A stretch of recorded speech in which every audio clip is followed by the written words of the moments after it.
నమస్తే welcome to D news. ముందుగా headlines. భారీ వర్షాల వల్ల చెరువులకు గండ్లు పడిన చోట వెంటనే మరమ్మతులు చేయాలని, దీనికోసం కలెక్టర్ల అనుమతులతో నిధులు వెచ్చించాలని అధికారులను ఆదేశించిన జలవనరుల శాఖ మంత్రి నిమ్మల రామానాయుడు. తుఫాను ప్రభావం తీవ్రంగా ఉన్న గ్రామాల్లో సూపర్ క్లోరేషన్, సూపర్ శానిటేషన్ కార్యక్రమాలు మొదలు పెట్టాలన్న AP deputy CM Pawan Kalyan.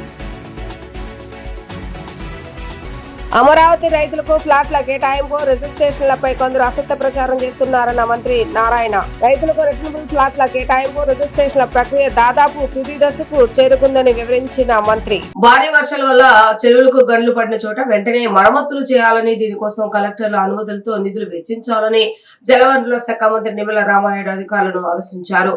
చెరువులు, కాలువగట్లు కోతకు గురైతే తక్షణమే మరమ్మతులు చేపట్టాలని పేర్కొన్నారు. విజయవాడ సమీపంలో బుడమేరు డైవర్షన్ ఛానల్ పై నిరంతర నిఘా ఉండాలని అన్నారు. వరదల నేపథ్యంలో జలవనరుల శాఖ అధికారులతో మంత్రి టెలికాన్ఫరెన్స్ నిర్వహించిన అనంతరం మీడియాతో మాట్లాడుతూ వెలుగొండ టెనల్లో 9 కిలోమీటర్ల దూరం నీరు రావడంపై ఆందోళన వ్యక్తం చేశారు. టెన్నల్ ఫీడర్ కెనాల్కు గండిపడి ఎగ్జిట్ ప్రాంతంలోకి నీరు వచ్చిందని, సిబ్బంది 250 మందిని తరలించామని తెలిపారు. అక్కడ డీవాటరింగ్ పనులు వెంటనే చేపట్టాలని ఆదేశించినట్లుగా తెలిపారు. గుండ్లకమ్మ పరివాహక ప్రాంత అధిక వర్షాలతో అవుట్ఫ్లో 70,000 క్యూసెక్ల నుండి 1,00,000 క్యూసెక్లకు విడుదల చేస్తున్నామని తెలిపారు. బాపట్ల, ప్రకాశం జిల్లాల దిగువ గ్రామాల ప్రజలను అప్రమత్తం చేయాలని కలెక్టర్ను ఆదేశించారు. ఒడిశా రాష్ట్రంలో వరదలను దృష్టిలో పెట్టుకుని అధికారులు అప్రమత్తంగా ఉండాలని అన్నారు. చెరువుల, కాలువగట్లో కోతకు గురైతే తక్షణమే మరమ్మతులు చేపట్టాలని పేర్కొన్నారు. విజయవాడ సమీపంలో బుడమేరు డైవర్షన్ ఛానల్ పై నిరంతర నిఘా ఉండాలని అన్నారు.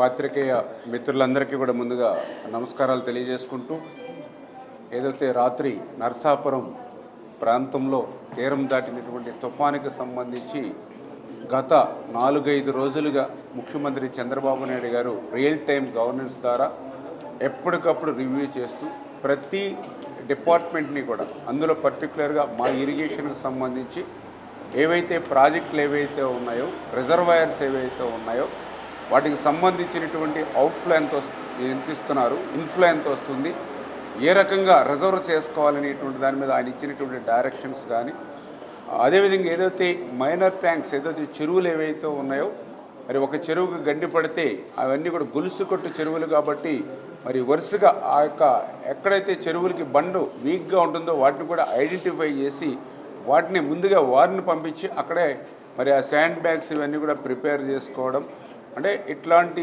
జాగ్రత్తలు తీసుకోవడం. వాటితో పాటుగా పర్టికులర్గా ఏదైతే కెనాల్స్ కానీ డ్రైన్స్ కానీ ఏవైతే ఉన్నాయో వాటికి కూడా వాటర్ ఫ్రీ ఫ్లో అయ్యేటువంటి విధంగా అడ్డంకులు ఏవైతే ఉన్నాయో వాటిని తొలగించడం, ఇట్లాంటి ముందు జాగ్రత్తలు కొంతమేర తీసుకోవడం ద్వారా ఏదైతే తుఫాను వల్ల వచ్చినటువంటి నష్టాన్ని మరి కొంతమేర తగ్గించుకుంటూ రావడం జరిగినటువంటి పరిస్థితిని సందర్భంగా తెలియజేసుకుంటూ, అందులో భాగంగా ఈరోజు కూడా ఏదైతే మా ఇరిగేషన్ శాఖకు సంబంధించి సిఈలు కానీ ఎస్సీలు కానీ ఎవరైతే గ్రౌండ్ లెవెల్లో ఉన్నటువంటి అధికారులందరితో కూడా మేము ఉన్నతాధికారులందరూ కూడా కాన్ఫరెన్స్ కూడా తీసుకుని ఈరోజు ఉన్నటువంటి పరిస్థితిని కూడా ఈరోజు సమీక్షించడం జరిగింది. అందులో ముఖ్యంగా ఏదైతే గుండ్లకమ్మ ప్రాజెక్ట్ ఏదైతే ఉందో ఆ గుండ్లకమ్మ ప్రాజెక్టుకి మరి ఉదయం 50,000 క్యూసెక్లు, మధ్యాహ్నానికి 70,000 క్యూసెక్లు, సాయంత్రం చూస్తే దగ్గర 1,10,000, 1,20,000 క్యూసెక్. తుఫాన్ ప్రభావం తీవ్రంగా ఉన్న గ్రామాల్లో సూపర్ క్లోరినేషన్, సూపర్ శానిటేషన్ కార్యక్రమాలు మొదలు పెట్టాలన్నారు AP deputy CM Pawan Kalyan. తుఫాను ప్రభావం వల్ల పాడైన రోడ్లను ప్రాధాన్య ప్రకారం బాగు చేయాలన్నారు. ముంతా తుఫాను అనంతరం తీసుకోవాల్సిన చర్యలపై ఉప ముఖ్యమంత్రి శ్రీ పవన్ కళ్యాణ్ పంచాయతీరాజ్, గ్రామీణ అభివృద్ధి, ఆర్డబ్ల్యూఎస్ ఉన్నతాధికారులు, ఇంజనీరింగ్ అధికారులతో క్యాంప్ కార్యాలయం నుంచి వీడియో కాన్ఫరెన్స్ నిర్వహించారు. క్షేత్రస్థాయిలో ప్రస్తుత పరిస్థితిని అడిగి తెలుసుకున్నారు. తీసుకోవాల్సిన చర్యలను తక్షణమే మొదలు పెట్టాలని సూచించారు.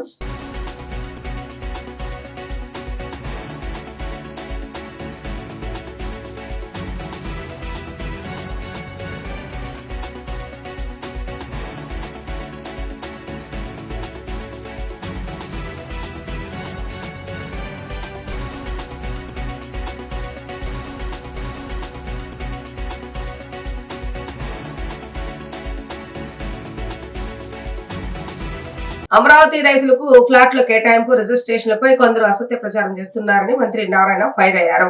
సోషల్ మీడియాలో ప్రజలను తప్పుదోవ పట్టించేలా పోస్టులు పెడుతున్నారని మండిపడ్డారు. రైతులకు రిటర్నబుల్ ఫ్లాట్లు కేటాయింపు, రిజిస్ట్రేషన్ల ప్రక్రియ దాదాపు తుది దశకు చేరుకుందని ఆయన వివరించారు.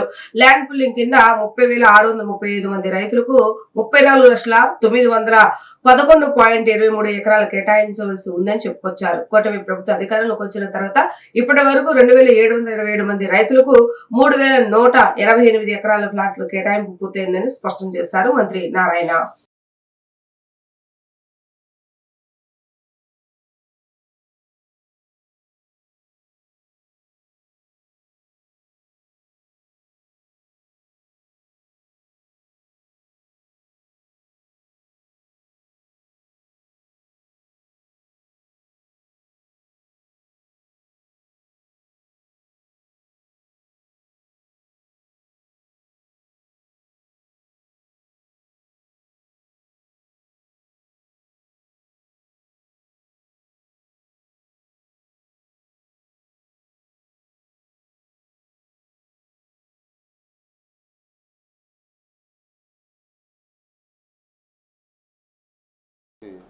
నానా గందరగోళం చేశారు.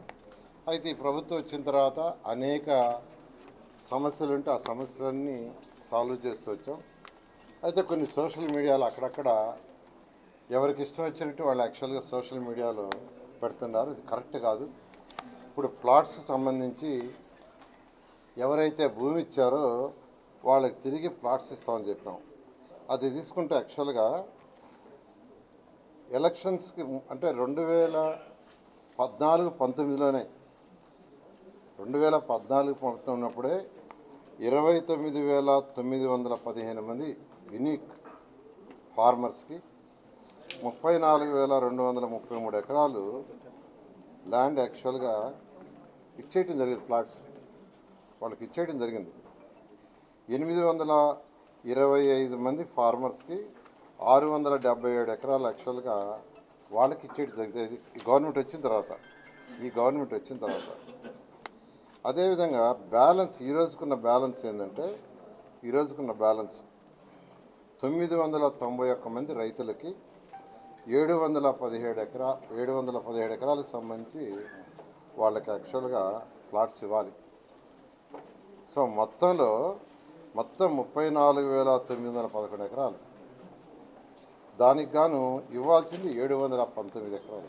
అది కూడా ఎందుకు డిలే అవుతుందంటే దానికి అనాలిసిస్ చేసాం. 4-5 సార్లు వాళ్ళకి ఫోన్లు చేసి డేటా కూడా తీసుకుంటే మెయిన్గా ఉండవెల్లి విలేజ్లో ఈ మధ్య రీసెంట్గా ఇచ్చారు. ఈ ప్రభుత్వం వచ్చిన తర్వాత 301 ఎకరా 430 మందికి ఇవ్వాలి.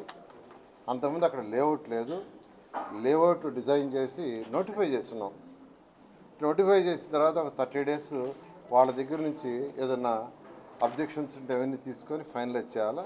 అది ఫైనలైజ్ చేసి ఆ 301 ఎకరా 430 మందికి ఇవ్వబడుతుంది.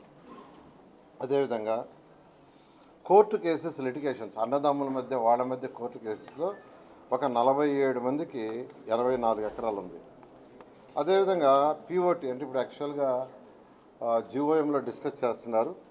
అది కానీ ఫైనల్ అయిపోతే 34 మందికి 37.83 ఎకరాలకి వాళ్ళకి ప్లాట్. తుఫాన్ తన ప్రతాపాన్ని చూపిస్తుంది. ముఖ్యంగా కోస్తాంధ్రపై బీభత్సాన్ని సృష్టిస్తుంది. తుఫాన్ ప్రభావంతో కోస్తాంధ్రలోని పలు జిల్లాలు అస్తవ్యస్తంగా మారాయి. తీర ప్రాంత ప్రజలు బిక్కుబిక్కుమంటూ బతుకుతున్నారు. ఉదయం నుంచి ఎడతెరపు లేకుండా ఈదురుగాలతో కూడిన అతి భారీ వర్షం కురుస్తూనే ఉంది. లోతట్టు ప్రాంతాల్లో పలు గ్రామాలు పూర్తిగా జలమయమయ్యాయి. బాధిత కుటుంబాలు పునరావాస కేంద్రాల్లో తలదోచుకుంటున్నారు. హై అలర్ట్ ఉన్న అధికారులు తుఫాన్ ప్రభావాన్ని పర్యవేక్షిస్తున్నారు. వాతావరణం అనుకూలించడంతో సీఎం చంద్రబాబు నాయుడు తుఫాన్ ప్రభావిత ప్రాంతాలను పరిశీలించారు. బాపట్ల, అవనిగడ్డ, నాగాలంక, కోడూరు, నర్సాపురం ప్రాంతాల్లో నష్టాన్ని అంచనా వేయించారు. ఉదయం నుంచి ఎడతెరిపి లేకుండా ఈదురు గాలులతో కూడిన అతి భారీ వర్షం కురుస్తూనే ఉంది. లోతట్టు ప్రాంతాల్లో పలు గ్రామాలు పూర్తిగా జలమయమయ్యాయి. బాధిత కుటుంబాలు పునరావాస కేంద్రాల్లో తలదాచుకుంటున్నారు. హై అలర్ట్ లో ఉన్న అధికారులు తుఫాను ప్రభావాన్ని పర్యవేక్షిస్తున్నారు. వాతావరణం అనుకూలించడంతో సీఎం చంద్రబాబు తుఫాను ప్రభావిత ప్రాంతాలను పరిశీలించారు. బాపట్ల, అవనిగడ్డ, నాగాయలంక, కోడూరు, నర్సాపురం ప్రాంతాల్లో నష్టాన్ని అంచనా వేయించారు.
తిరుమల డైరీ యాజమాన్య హక్కుల్లో తమకు వాటా ఇవ్వకుండా డైరీ ఎండీ బత్తిన నాగేశ్వరరావు మోసం చేశారని సోదరులు ఆరోపించారు. ఆస్తుల పంపకాలు అన్యాయం జరిగిందని బత్తిన సోదరుడు మీడియా ముందు సమావేశం ఏర్పాటు చేశారు. తిరుమల డైరీ నుండి రావాల్సిన షేర్స్ తమకు రావటం లేదని Tirumala dairy managing director Battina Nageswara సోదరుడు బత్తిన ప్రభాకర్ ఆరోపణలు చేశారు. తమకు న్యాయం చేయాలని పోలీసులు ప్రభుత్వానికి ఆయన విజ్ఞప్తి చేశారు. తిరుమల డైరీలో రావాల్సిన వాటాల గురించి బాధిత కుటుంబ సభ్యులు బందర్ రోడ్ లబ్బిపేటలోని ఓ హోటల్లో విలేకరుల సమావేశం జరిపారు. ఈ సందర్భంగా Tirumala dairy managing director Battini Nageswararao సోదరుడు బత్తిని ప్రభాకర్ మాట్లాడుతూ 1995లో ప్రకాశం జిల్లా వెల్లల చెరువు వద్ద తిరుమల డైరీని మా నాన్న కోటేశ్వరరావు ప్రారంభించారని తెలియజేశారు. మేము మొత్తం 8 మంది సోదరులమని, తిరుమల డైరీ విషయంలో మా అన్న డైరీ ఎండి బత్తిని నాగేశ్వరరావు 4 సోదరులను మోసం చేశారని అన్నారు. తిరుమల డైరీలో రావాల్సిన షేర్లు మా 4 సోదరులకు దక్కలేదన్నారు. దీనిపై పోలీసులకు ఫిర్యాదు కూడా చేసినట్లు తెలియజేశారు. మా తండ్రి నుంచి రావాల్సిన వారసత్వ ఆస్తిని కూడా నాగేశ్వరరావు మోసపూరితంగా తనకు మళ్లించుకున్నారని ఆరోపించారు. శివప్రసాద్ అనే ఓ సోదరుడు తనకు తిరుమల డైరీలో రావాల్సిన 16,500 షేర్ల కోసం 2000 సంవత్సరంలో నోటీసు పంపారన్నారు. నోటీసు రావడంతో సోదరులను మోసం చేయొద్దని భాగస్వాములు నాగేశ్వరరావును మందలించారని, దీంతో శివప్రసాద్కు తెలియకుండా షేర్లన్నీ నాగేశ్వరరావు బదిలీ చేసుకున్నారని అన్నారు. షేర్ హోల్డర్స్ ను బయటకు పంపాలన్న బ్యాంకు ద్వారా సెటిల్ చేయాలనే నిబంధన ఉన్నా ఆయన అవి పాటించలేదన్నారు. 8 మంది సోదరులకు ₹2.50 వాటాలు ఉన్నాయని, నాగేశ్వరరావు మొదట్లో మమ్మల్ని కన్విన్స్ చేసి వ్యాపారం చేసేవారని అన్నారు. డైరీ అమ్మినప్పుడు మీకు సెటిల్మెంట్ చేస్తానని చెప్పి 2013లో జర్మనీ కంపెనీకి 1900 కోట్లకు అమ్మేశారన్నారు. ఇప్పుడు దాని విలువ 315 కోట్లకు చేరిందన్నారు. మాకు వారసత్వ హక్కుగా రావాల్సిన వాటాను నాగేశ్వరరావు అల్లుళ్ళు అనుభవిస్తున్నారన్నారు. అదేమిటని ప్రశ్నిస్తే కంపెనీ అమ్మినప్పుడు 2 ఏళ్ల పాటు 200 కోట్లను హోల్డ్ చేశారని, 2016లో రాగానే మీకు ఇస్తానని చెప్పి మోసం చేశారన్నారు. తిరుమల డైరీ నుండి రావాల్సిన షేర్స్ రాని కారణంగా మా వద్ద ఉన్న షేర్ డాక్యుమెంట్స్ మీడియా ముందు ప్రవేశపెడుతున్నామన్నారు. తిరుమల డైరీ బాధ్యతలు పెద్ద కొడుకు అయిన నాగేశ్వరరావుకు అప్పగిస్తే 4 సోదరులను నిలువునా మోసం చేశారన్నారు. గతంలో నాగేశ్వరరావు మీద ప్రకాశం జిల్లాలో చీటింగ్ కేసు కూడా నమోదైందని, మరోసారి ఈ విషయంపై డీజీపీని కలిసి ఫిర్యాదు చేశామన్నారు. విలేకరుల సమావేశంలో బత్తిని వెంకటేశ్వరరావు, బత్తిని గణేష్, బత్తిని వెంకటరమణ తదితరులు పాల్గొన్నారు. ప్రభాకర్ అండి. మా నాన్నగారి పేరు బత్తిని కోటేశ్వరరావు గారు. మా నాన్నగారికి మేము 8 మంది మగపిల్లలు, 2 ఆడపిల్లలు అండి. దాంట్లో మొట్టమొదటి వ్యక్తి బత్తిని నాగేశ్వరరావు గారు. నేను 6వ అండి. నా పేరు ప్రభాకర్ అండి. మా తమ్ముడు వెంకటేశ్వరరావు అండి. 3వ అన్నయ్య బత్తిని వెంకట శివప్రసాద్ గారు. ఆయన చనిపోయారండి.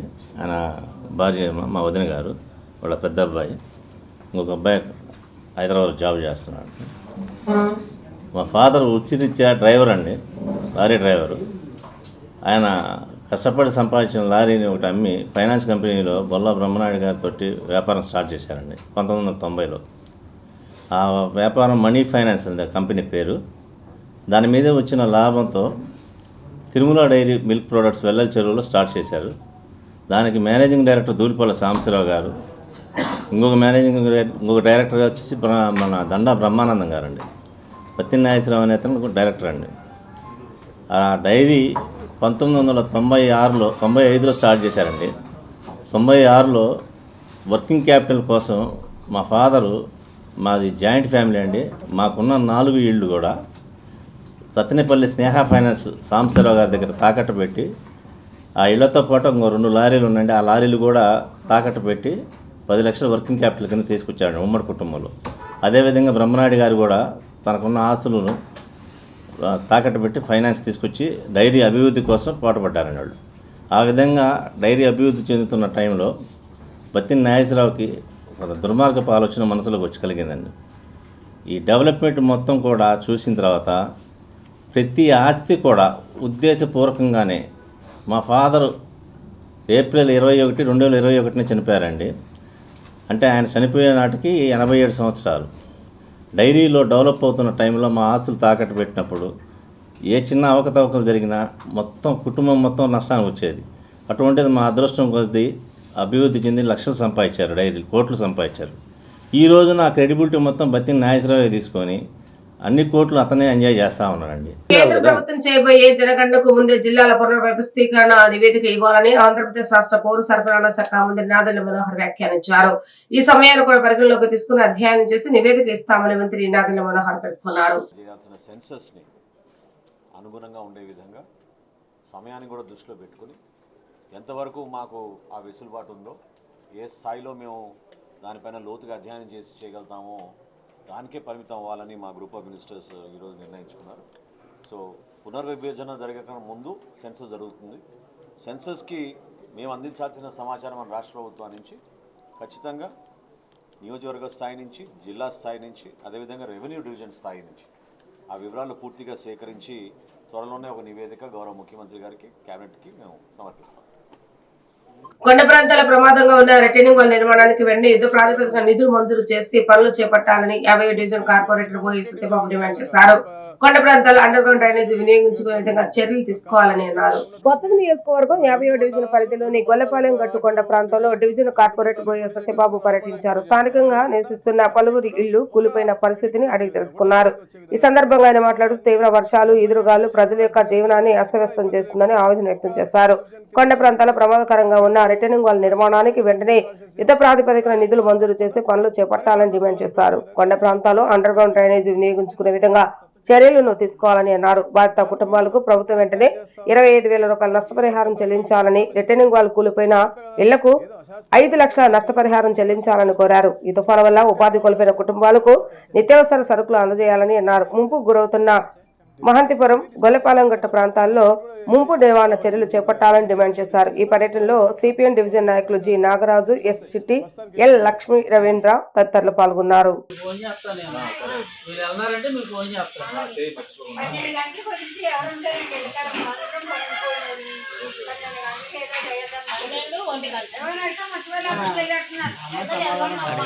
గత వైసీపీ ప్రభుత్వం అశాస్త్రీయంగా జిల్లాలను పునర్విభజించిందని మంత్రి అనగాని సత్యప్రసాద్ విమర్శలు చేశారు. జగన్ హయాంలో రాజకీయంగా లబ్ధి పొందేందుకు జిల్లాల పునర్విభజించిందని అనగాని సత్యప్రసాద్ ఆరోపించారు. జిల్లాల పునర్వ్యవస్థీకరణపై ఆంధ్రప్రదేశ్ రాష్ట్ర కేబినెట్ సబ్ కమిటీ ఏపీ సచివాలయంలో సమావేశమైంది. సమావేశానికి మంత్రి నారాయణ, వంగలపూడి అనిత, నాదెండ్ల మనోహర్, అనగాని సత్యప్రసాద్, నిమ్మల రామానాయుడు హాజరయ్యారు. ఈ సందర్భంగా పలు కీలక అంశాలపై మంత్రులు చర్చించారు. ఈ సందర్భంగా మీడియాతో మాట్లాడుతూ మంత్రి అనగాని సత్యప్రసాద్ గత జగన్ ప్రభుత్వ హయాంలో అశాస్త్రీయంగా జరిగిన జిల్లాల విభజనకు సరిదిద్దటంపై ఈ సమావేశంలో చర్చించామని మంత్రి అనగాని సత్యప్రసాద్ తెలిపారు. జిల్లాల విభజనతో ఉన్న ఇబ్బందులను పరిష్కరించామని ఎన్నికల సందర్భంగా చంద్రబాబు నాయుడు, పవన్ కళ్యాణ్ హామీ ఇచ్చారని గుర్తు చేశారు. ఆ హామీని నెరవేర్చే విధంగా జీఓఎం ఇచ్చిన నివేదికపై సీఎం చంద్రబాబు నాయుడు కొన్ని మార్గదర్శకాలు ఇచ్చారని చెప్పుకొచ్చారు. వాటితో పాటు జీఓఎంలో ఉన్న మంత్రులు ఇచ్చిన సూచనలు కూడా కులంకుశంగా చర్చించామని పేర్కొన్నారు. మండలాలు, పంచాయతీలు విభజన చేయకుండా నియోజకవర్గం అంతా ఒకే డివిజన్ లో ఉండాలని నిర్ణయించామని అన్నారు. మరోసారి ఈ విషయంపై సమావేశమై నివేదికను రూపొందించి సీఎంకు అందజేస్తామని స్పష్టం చేశారు మంత్రి అనగాని సత్యప్రసాద్. ఒక్కొక్క నియోజకవర్గం ఉందనుకోండి, అది ఎక్కువ డివిజన్లోకి వెళ్లకుండా మ్యాక్సిమంగా పూర్తి నియోజకవర్గం ఒకే డివిజన్లో ఉండే విధంగా, ఇప్పుడు ఎగ్జాంపుల్ ఉదయగిరి నియోజకవర్గం ఉందనుకోండి, ఆ కాన్స్టిట్యున్సీలో ఉన్నటువంటి 8 మండలాలు, 2 మండలాలు ఒక ఆర్డీఓ డివిజన్కి వెళ్తుంది, 2 మండలాలు ఇంకో డివిజన్కి వెళ్తుంది, 4 మండలాలు ఇంకో డివిజన్ వెళ్తుంది. అలా వెళ్లకుండా అన్నీ కూడా ఒక హెడ్ కింద వచ్చే విధంగా, ఒక డివిజన్ కింద వచ్చే విధంగా, అట్లా మేము మొత్తం కూడా అన్ని 77 డివిజన్లు కూడా అధ్యయనం చేసి ఎక్కడ ఇబ్బంది లేకుండా ఒక డివిజన్ కింద వచ్చే విధంగా, అంటే 2 కాన్స్టిట్యున్సీ అవ్వచ్చు, 3 కాన్స్టిట్యున్సీ అవ్వచ్చు, అవి మాత్రం తప్పకుండా పరిపాలన సౌలభ్యం ఉండే విధంగా ఈ తీసుకున్నాం. దాని మీద పూర్తిగా అధ్యయనం చేస్తూ ఉన్నాం. గతంలో మేము ఇచ్చిన ప్రామిసెస్ అవ్వచ్చు, చెప్పే కదా, ఏదో అశాస్త్రీయంగా చట్టంలో జరిగినాయో అవన్నీ కూడా సరి చేసుకుంటూ ఎక్కడెక్కడ అవసరం ఉంటాయి డెఫినెట్లీ అన్నీ డిస్కస్ చేస్తాం. దాంతోపాటు ఇంకొకటి కూడా అడిషన్ కూడా రావచ్చు, దాని గురించి అన్నీ డిస్కస్ చేస్తాం. సమయం వచ్చినప్పుడు తప్పకుండా గౌరవ ముఖ్యమంత్రి గారి ద్వారా మీకు వస్తాయి. ప్రస్తుతానికి అయితే ఏం లేవు. మంతా తుఫాన్ ప్రభావిత ప్రాంతాలను నిరంతరం పర్యవేక్షిస్తున్నామని మంత్రి నారా లోకేష్ స్పష్టం చేశారు. మంతా తుఫాన్ పై హోంమంత్రి అనితతో కలిసి మీడియాతో ఆయన మాట్లాడారు. మంత్రులు, అధికారులు అంతా సిద్ధంగా ఉన్నట్లు చెప్పారు. ప్రధాని నరేంద్ర మోదీ కూడా నిత్యం పరిస్థితిని తెలుసుకుంటున్నారని అన్నారు. వర్ష ప్రభావంతో ఆకస్మికంగా వాగులు పొంగి ప్రవహించే అవకాశం ఉన్న ప్రాంతాల్లో మరింత అప్రమత్తంగా ఉండాలని ఈ సందర్భంగా అధికారులకు లోకేష్ సూచించారు. అవసరమైతే ఆర్మీని రంగంలోకి దించుదామని చెప్పారు. గతంలో వచ్చిన తుఫాన్ల కారణంగా జరిగిన నష్టాన్ని బేరీజు వేసుకొని తగిన చర్యలు తీసుకోవాలని ఆదేశించారు. ఈ తుఫాను దాదాపు 40 లక్షల మందిపై ప్రభావం చూపిందన్నారు. గత 5 రోజులుగా సైక్లోన్ మోంతా అనేది ఒక సివియర్ సైక్లోన్ అనేది ప్రజలకు తెలిసిన విషయమే. ఈరోజు రాత్రి 11:30 అమలాపురం దగ్గర, అంటే ఆ ఏరియా దగ్గర ల్యాండ్ ఫాల్ జరగబోతుంది. సుమారుగా 90 నుంచి 100 కిలోమీటర్ల స్పీడ్ ఉండబోతుంది. అంతేకాకుండా చుట్టుపక్కల ప్రాంతానికి పెద్ద ఎత్తున వర్షం కూడా రాబోతుంది. ఈ సైక్లోన్ అనేది గౌరవ ముఖ్యమంత్రి చంద్రబాబు నాయుడు గారు 23వ తారీఖు నుంచి ట్రాక్ చేస్తాం జరుగుతుంది. ఆయన యూఏఈకి వెళ్ళే ముందల కూడా సమీక్ష చేశారు, యూఏఈలో ఉన్నప్పుడు సమీక్ష చేశారు, తిరిగి వచ్చిన తర్వాత కూడా అనేక రివ్యూ మీటింగ్లు చేశారు. సుమారుగా 12 రివ్యూ మీటింగ్లు, టెలికాన్ఫరెన్స్లు, వీడియో కాన్ఫరెన్స్ గౌరవ ముఖ్యమంత్రి గారు నిర్వహిస్తాం జరిగింది. గౌరవ ప్రధానమంత్రి నరేంద్ర మోడీ గారు కూడా నిన్న గౌరవ ముఖ్యమంత్రి గారితో మాట్లాడటం జరిగింది. ఏర్పాట్లన్నీ ఎలా ఉన్నాయనేది ఆయన స్వయంగా తెలుసుకుంటాం జరిగింది. ఆ కాల్ అయిన తర్వాత రాష్ట్ర ప్రభుత్వం కూడా కేంద్ర ప్రభుత్వానికి ప్రత్యేకంగా ప్రధానమంత్రి కార్యాలయానికి రియల్ టైం రిపోర్ట్స్ కూడా పంపిస్తాం జరుగుతుంది. ప్రధానమంత్రి గారు కూడా రాష్ట్రానికి ఏం కావాలన్నా మీరు చెప్పండి, అన్ని ఏర్పాట్లు చేస్తామని ఆయన కూడా చాలా క్లియర్గా ఉన్నారు. ఈ సైక్లోన్ వల్ల సుమారుగా 40 లక్షల మందికి ఇంపాక్ట్ ఉంటుంది. హై రిస్క్ ఏరియా వచ్చేగల కాకినాడ, కోనసీమ, వెస్ట్ గోదావరి, కృష్ణా, బాపట్ల, ప్రకాశం, నెల్లూరు ఈ జిల్లాలన్నీ రెడ్ అలర్ట్లో ఉన్నాయి. ఇక్కడ ఎక్కువ ఇంపాక్ట్ అనేది ఉంటుంది. ఇంద్రకీలాద్రిపై వేంచేసి ఉన్న శ్రీ కనకదుర్గమ్మ వారి ఉప ఆలయం అనే శ్రీ మల్లేశ్వర స్వామి వారి సన్నిధిలో కార్తీక మాసోత్సవాలు వైభవంగా నిర్వహిస్తున్నారు.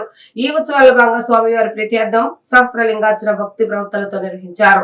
వేద పండితుల మంత్రోచ్చల నడుమ కనుల పండుగ సాగిన సహస్రలింగార్చనలో ఋత్వికులతో పాటు పలువురు ఉభయదాతలు పాల్గొన్నారు. కార్తీక మాసోత్సవాలను పురస్కరించుకొని ఇంద్రకీలాద్రి ఆధ్యాత్మిక శోభతో అలరారుతోంది.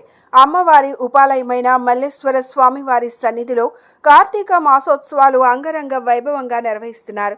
ఈ ఉత్సవాలలో భాగంగా స్వామివారి ప్రీత్యార్థం సహస్రలింగార్చన శాస్త్రోక్తంగా నిర్వహించారు.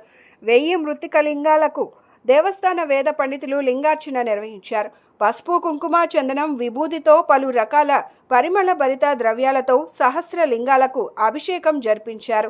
మంత్రోచ్చారణల నడుమ స్వామివారి సహస్ర లింగార్చన నేత్ర పర్వంగా సాగింది. భక్తులంతా ఆ సేవల్లో పాల్గొని స్వామివారి కృపకు పాత్రులు కావాలని కోరారు.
కొండ ప్రాంతాల నివాసం ఉంటున్న వారి కోసం విజయవాడ నగర వ్యాప్తంగా 3 నియోజకవర్గాల మొత్తం 41 పునరావాస కేంద్రాలను ఏర్పాటు చేశామని మేయర్ ఆయన భాగ్యలక్ష్మి తెలిపారు.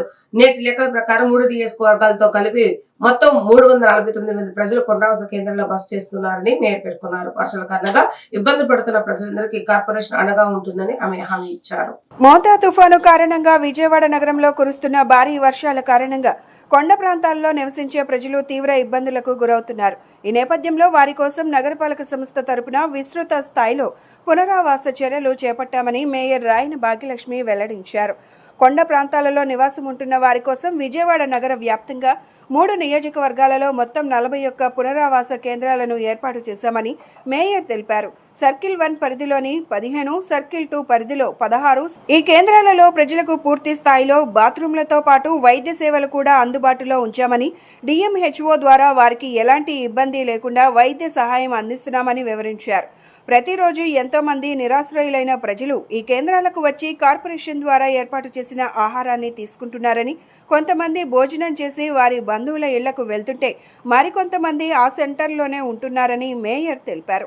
నేటి లెక్కల ప్రకారం 3 నియోజకవర్గాల్లో కలిపి మొత్తం 349 మంది ప్రజలు పునరావాస కేంద్రాలలో బస చేస్తున్నారని మేయర్ పేర్కొన్నారు. సర్కిల్ 1లో 178 మంది, సర్కిల్ 2లో 115 మంది, సర్కిల్ 3లో 53 మంది స్టే చేసినట్లు లెక్కలు తెలియజేశారు. ఇబ్బందులు పడుతున్న ప్రజలందరికీ కార్పొరేషన్ అండగా ఉంటుందని ఆమె హామీ ఇచ్చారు. ఈరోజు మన విజయవాడ నగరంలోన ఏదైతే ఈ వర్షాలు పట్టం మూలాన తీవ్రమైన ఇబ్బందులకి కొండ ప్రాంతంలో ఉన్న ప్రజలు ఇబ్బంది పడటం జరుగుతుంది. కొండ ప్రాంతంలో ఉన్న ఎవరైతే నివాసితులై ఉన్నారో వాళ్ళ కోసం రిహాబిలిటేషన్ సెంటర్స్ అన్నవి మన విజయవాడ నగర వ్యాప్తంగా 3 నియోజకవర్గాల్లో గాను 41 పెట్టడం జరిగింది. సర్కిల్ 1లోన మనకి 15, సర్కిల్ 2లో 16, సర్కిల్ 3లో 10 రిహాబిలిటేషన్ సెంటర్స్ అన్నది మనం ఏర్పాటు చేశాము. అక్కడ ప్రజలకి పూర్తిగా ఏదైతే ఫుడ్ కానీ, లేకపోతే వాళ్ళకి కావాల్సిన అకామిడేషన్ కానీ, బాత్రూమ్స్ కానీ, అలాగే వాళ్ళకి మెడికల్ కూడా ఎలాంటి ఇబ్బంది లేకుండా DMHO ద్వారా వాళ్ళకు కూడా అక్కడ మెడికల్గా ఏదైనా కావాలన్నా పూర్తి స్థాయిలో అందించడం జరుగుతుంది. అలాగే ఏదైతే ప్రతిరోజు ఎంతోమంది ప్రజలు నిరాశ్రులైన ఉన్న ప్రజలు కొంతమంది ఏదైతే రిహాబిలిటేషన్ సెంటర్స్ ఉన్నాయో ఆ సెంటర్స్కి రావటం, అక్కడ ఫుడ్ కూడా కార్పొరేషన్ ద్వారా అరేంజ్ చేయడం జరిగింది. ఫుడ్ కూడా తిని కొంతమంది వాళ్ళ చుట్టాల ఇళ్ళకి వెళ్ళిపోతున్నారు, కొంతమంది అదే సెంటర్లోనే ఉంటున్నారు. ఈరోజు మనం చూసుకుంటే 349 మంది ఈరోజు మన 3 నియోజకవర్గాల్లో గాను సర్కిల్ 1లోన 178 మంది, సర్కిల్ 2లోన 115 మంది, సర్కిల్ 3లోన 53 మంది ఈ పూటకి ఈరోజు స్టే చేసిన వాళ్ళు 349 మంది మనకి ఉండటం జరుగుతుంది.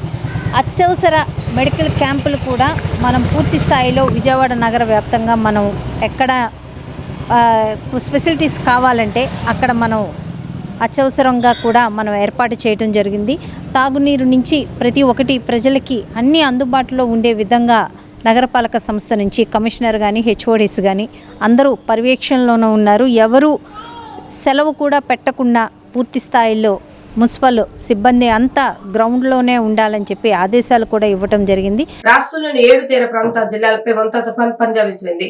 ప్రచండ వేగంతో వీచిన పెనుగాలు భారీ వర్షాలతో బీభత్సం సృష్టించింది. ఉమ్మడి కృష్ణా, తూర్పుగోదావరి జిల్లాలో అప్పటికప్పుడు కుంభవర్షం పడడం, ఆ తర్వాత పెనుగాలులు విరుచుకుపడటం, ఇలా గంటకు రకంగా వాతావరణం మారిపోతూ జనాన్ని హడలెత్తించింది. గతంలో ఏ తుఫాన్ సమయంలోనూ లేనంతగా ఉప్పాడ వద్ద సముద్రం విలయ తాండవం చేసింది. భారీ శబ్దాలతో 10 మీటర్లకు పైగా ఎత్తులో కెరటాలు ఎగసి పడటంతో బందర్ బీచ్, కాకినాడ, ఉప్పాడ బీచ్ రోడ్లో 10 కిలోమీటర్ల మేర పరిస్థితి భయానకంగా మారింది. కోనసీమ జిల్లాలో గంటకు 80 కిలోమీటర్లకు మించిన వేగంతో గాలులు విరుచుకుపడ్డాయి. దివిసీమతో పాటు కృష్ణా డెల్టా ప్రాంతంలో ప్రజలు భారీ గాలులు వీయడంతో తీవ్ర ఇక్కట్లకు గురయ్యారు. ఉదయం నుంచి రహదారులపై రాకపోకలను నిలిపివేసినట్లు అధికారులు ప్రకటించారు. కాకినాడ, కోనసీమ, ఉమ్మడి కృష్ణా జిల్లాలో వేలాది చెట్లు నేల కొరగడంతో రాత్రి 7 గంటల వరకు సాధ్యమైనన్ని తొలగించి విద్యుత్ లైన్లు సరిచేశారు. ఉమ్మడి కృష్ణా, తూర్పు గోదావరి జిల్లా వ్యాప్తంగా వర్తక, వాణిజ్య, వ్యాపార సంస్థలు మూతపడ్డాయి. మోంతా తుఫాను విశాఖపట్నం జిల్లాపై తీవ్ర ప్రభావం చూపింది. బలమైన గాలులు దాటికి రహదారులపై వృక్షాలు విరిగిపడి రాకపోకలు నిలిచిపోయాయి. మంగినపూడి బీచ్ వద్ద సముద్రం 300 మీటర్లు ముందుకొచ్చింది. 165 పునరావాస శిబిరాల్లో 6,618 మందికి ఆశ్రయం కల్పించారు. మంగళవారం రాత్రి కృష్ణా జిల్లాలోని తీర ప్రాంతంలో చాలా వరకు విద్యుత్ సరఫరా నిలిచిపోవడంతో చీకట్లు అలుముకున్నాయి.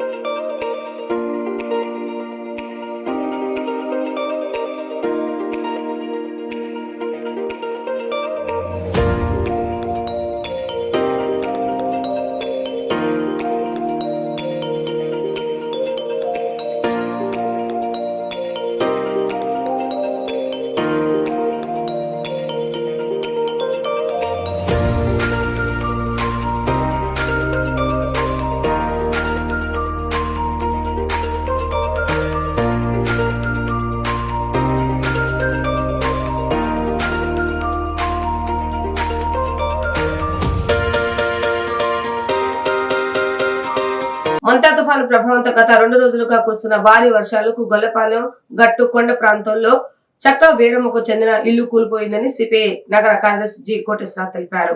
ఈ ఘటనలో ఆమె ఇంట్లో సామానంతా ధ్వంసమైందని చెప్పారు. కొండ ప్రాంతాల్లో పటిష్టమైన రిటైనింగ్ వాల్ నిర్మించకపోవడం వల్లనే ఈ పరిస్థితి ఏర్పడిందని ఆయన ఆందోళన వ్యక్తం చేశారు. ప్రమాదాలు సంభవించే వరకు వేచి చూడకుండా ముందుగానే రక్షణ కూడా నిర్మిస్తే ప్రమాదాల వల్ల జరిగే నష్టాన్ని నివారించవచ్చన్నారు. ప్రధానంగా కొండ ప్రాంతాల్లో శాశ్వత ప్రాతిపదికన రిటైనింగ్ వాల్ నిర్మించడంతో పాటు బాధిత వీరమ్మ కుటుంబాన్ని ఆదుకోవాలని కోటేశ్వరరావు కోరారు.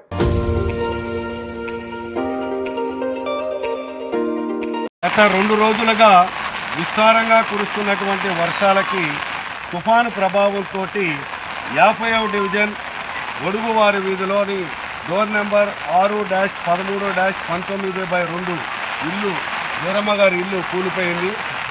సప్తా మొత్తం కూడా కూలిపోయి మొత్తం కూడా ఇంట్లో ఉన్నటువంటి సామాగ్రి మొత్తం కూడా ధ్వంసమైనటువంటి పరిస్థితి ఉన్నది.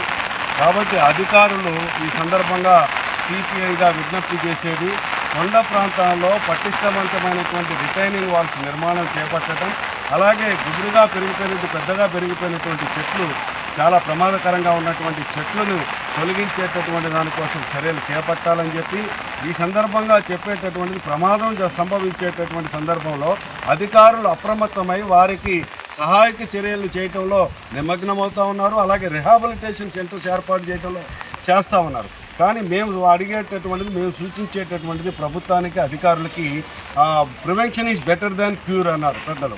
కాబట్టి ప్రమాదం సంభవించినప్పుడు వారిని ఆదుకునేటటువంటి దానికంటే కూడా ప్రమాదాలు సంభవించకుండా ఉండేటటువంటి దానికి శాశ్వతమైనటువంటి పరిష్కారాలు, చర్యలు చేపట్టాలి.